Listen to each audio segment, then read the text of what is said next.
Assalamualaikum dear students and friends। हमने chapter number 2 structure of atom या atomic structure start किया हुआ है। इससे पहले वीडियो में हमने डिस्कस किया अबाउट रदरफोर्ड एटॉमिक एक्सपेरिमेंट। इन्होंने जो एक्सपेरिमेंट किया था जिसको डिस्कवरी ऑफ न्यूक्लियस या प्लेनेटरी मॉडल भी कहते हैं। इससे पहले वीडियो में हमने उसको डिस्कस किया था। इस वीडियो में हम उसी वीडियो के सेकंड पार्ट को डिस्कस करते हैं, that is known as the main points of Rutherford atomic model. कि रदरफोर्ड एटॉमिक मॉडल ने जो मॉडल प्रपोज किया था उसके मेन पॉइंट्स क्या है बेटा। स्टार्ट लेते हैं। लेकिन अगर उससे पहले आप हमारे चैनल पे नए आए हुए हैं तो काइंडली वीडियो को लाइक करें और सब्सक्राइब करें, शेयर करें दोस्तों के साथ। चलो स्टार्ट लेते हैं main points of Rutherford atomic model आज के टॉपिक से। सबसे फर्स्ट पॉइंट में आपके बुक के मुताबिक इन्होंने डिस्कस किया अबाउट न्यूक्लियस। इन्होंने एक्सप्लेन किया कि एटम के सेंटर में पॉजिटिव पोर्शन है। कि एटम, ये लेट सपोज बेटा हमारे पास क्या है, एक एटम है, इसका ये हमारे पास सेंटर है, सेंटर जो मैं इसी ब्लैक मार्कर से ड्रा कर रहा हूं, ये हमारे पास सेंटर है। ये क्या है बेटा, एटम का सेंटर है। इन्होंने एक्सप्लेन किया कि इसी सेंटर में हमारे पास कुछ पॉजिटिव पोर्शन है। पॉजिटिव पोर्शन से क्या मतलब है बेटा, पॉजिटिव पोर्शन से हमारे पास ये मतलब है कि स्पेलिंग आप ठीक कर ले बेटा, कि इसी न्यूक्लियस में हमारे पास कुछ पॉजिटिव पोर्शन है यानी प्रोटॉन है। प्रोटॉन पे हमारे पास कौन सा चार्ज है, पॉजिटिव चार्ज। न्यूट्रॉन मौजूद होता है लेकिन उसको मैं डिस्कस नहीं करूंगा। प्रोटॉन को अगर हम देख ले, ये लेट सपोज हमारे पास प्रोटॉन है तो इसमें हमारे पास पॉजिटिव चार्ज मौजूद है बेटा। मैं कह सकता हूं कि इस एटम के सेंटर यानी न्यूक्लियस में हमारे पास पॉजिटिव पोर्शन प्रोटॉन मौजूद है और इसी सेंटर को इन्होंने बेटा एक नाम दिया, that is known as the nucleus. Nucleus का नाम इन्होंने दे दिया। न्यूक्लियस के बारे में इन्होंने सबसे पहले डिस्कस किया कि न्यूक्लियस क्या है। इन्होंने एक्सप्लेन किया कि atom contain a positive charge portion, कि एक एटम में हमारे पास पॉजिटिव चार्ज पोर्शन होता है। और ये कहां पे होता है बेटा, मैंने आपको एक्सप्लेन किया कि ये हमारे पास सेंटर में होता है और ये बेसिकली हमारे पास क्या होता है, प्रोटॉन होता है बेटा, जिसपे हमारे पास पॉजिटिव चार्ज होता है। इन्होंने एक्सप्लेन किया कि एटम के न्यूक्लियस में यानी सेंटर में हमारे पास एक पॉजिटिव चार्ज पोर्शन होता है जिसको इन्होंने नाम दिया न्यूक्लियस का। इस सेंटर को इन्होंने नाम दिया न्यूक्लियस का। तो आपसे अगर कोई क्वेश्चन करे कि न्यूक्लियस को किसने डिस्कवर किया था, कब किया था और क्यों, किसने ये नाम दिया था, आप हमारे पास आपका आंसर मस्ट होगा कि रदरफोर्ड एटॉमिक मॉडल इस एक्सपेरिमेंट में डिस्कवर हुआ है। इससे पहले वीडियो में हमने डिस्कस किया कि किस तरह डिस्कवर हुआ है। दूसरे पॉइंट में इन्होंने एक्सप्लेन किया अबाउट इलेक्ट्रॉन मोशन। इन्होंने एक्सप्लेन किया कि हमारे पास ये इलेक्ट्रॉन इसी शेल में मौजूद होते हैं जो कि न्यूक्लियस के इर्द गिर्द इसी तरह रिवॉल्व होते हैं, मोशन करते हैं बेटा, इस तरह ये हमारे पास मोशन करते हैं। इन्होंने इलेक्ट्रॉन के मूवमेंट के बारे में बताया कि इलेक्ट्रॉन मूवमेंट करता है, किस तरह करता है हमारे पास। Electron are revolving around the nucleus.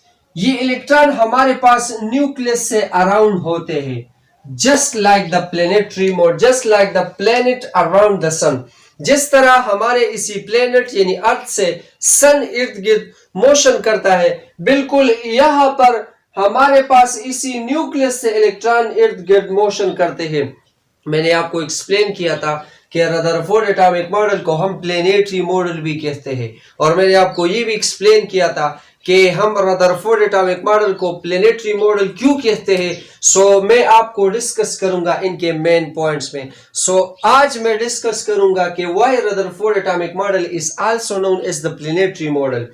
Planetary model हम इसको इस वजह से कहते हैं कि जिस तरह हमारे प्लेनेट अर्थ से सन रिवॉल्व होता है, जिस तरह हमारे अर्थ से बेटा, अर्थ से हमारे पास ये सन इसी तरह रिवॉल्व होता है, बिल्कुल इसी तरह इसी न्यूक्लियस से इलेक्ट्रॉन रिवॉल्व होते हैं। इस वजह से इन्होंने अपने ही मॉडल को एक तीसरा नाम दिया, that is known as the planetary model. हम इसको डिस्कवरी ऑफ न्यूक्लियस भी कह सकते हैं, क्योंकि इसमें हमारे पास न्यूक्लियर डिस्कवर हुआ था। ये सेंटर में आपने इससे पहले फर्स्ट पॉइंट में डिस्कस किया ना कि इसमें न्यूक्लियस डिस्कवर हुआ था। सो इसको हम डिस्कवरी ऑफ न्यूक्लियस भी कहते हैं, इसको हम प्लेनेटरी मॉडल भी कह सकते हैं बेटा। तीसरा पॉइंट इन्होंने डिस्कस किया अबाउट सेंट्रीपिटल फोर्स। देखिए बेटा, अगर ये लेट सपोज हमारे पास एक एटम है, ये हमारे पास एक एटम है बेटा, इसी न्यूक्लियस में मैंने आपको एक्सप्लेन किया कि इसमें हमारे पास पॉजिटिव पोर्शन होता है, पॉजिटिव चार्ज पोर्शन होता है जिसको हम प्रोटॉन कहते हैं, और इसी शेल में हमारे पास इलेक्ट्रॉन रिवॉल्व होते हैं। सो अब हमारे पास ऐसा कौन सा चीज है, ऐसा क्या है इस एटम में कि जो इसी इलेक्ट्रॉन को मजबूर कर रहा है, इसी इलेक्ट्रॉन को मजबूर कर रहा है इस तरह सर्कुलर मोशन में? क्या चीज है इस तरह आखिर इस एटम में? सो अगर आप देखें तो एटम के सेंटर में हमारे पास एक पॉजिटिव पोर्शन है, that is known as the proton, और प्रोटॉन पे हमारे पास कौन सा चार्ज है? पॉजिटिव चार्ज है, और इलेक्ट्रॉन पे हमारे पास नेगेटिव चार्ज है। इस वजह से ये प्रोटॉन इस पे एक फोर्स लगाता है, और ये फोर्स इसको मजबूर कर रहा है कि आपने इसी तरह सर्कुलर मोशन करना है बेटा। सो सेंट्रीपिटल फोर्स ये है कि ये जो न्यूक्लियस है, जो पॉजिटिव पोर्शन प्रोटॉन है, ये इसी इलेक्ट्रॉन को मजबूर कर रहा है। सेंट्रीपिटल फोर्स, सेंट्रीपिटल फोर्स हमारे पास वो फोर्स होता है जो कि टुवर्ड द सेंटर होता है, यानी अगर आप इसको देखें तो ये सेंटर की तरफ आता है। ये हमारे पास प्रोटॉन इसको मजबूर कर रहा है सर्कुलर मोशन में बेटा।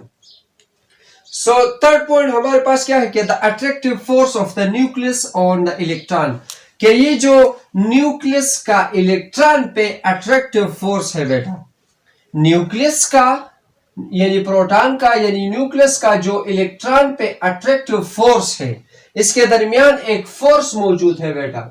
चूंकि ये अपोजिट चार्ज है, और आपको पता है कि अपोजिट चार्ज एक दूसरे को अट्रैक्ट करते हैं बेटा। So the attractive force of the nucleus on the electron provide the centripetal force on electron. ये इसको centripetal force क्या करता है? प्रोवाइड करता है। ये थर्ड पॉइंट हुआ। फोर्थ पॉइंट इन्होंने डिस्कस किया अबाउट न्यूक्लियस के साइज के बारे में।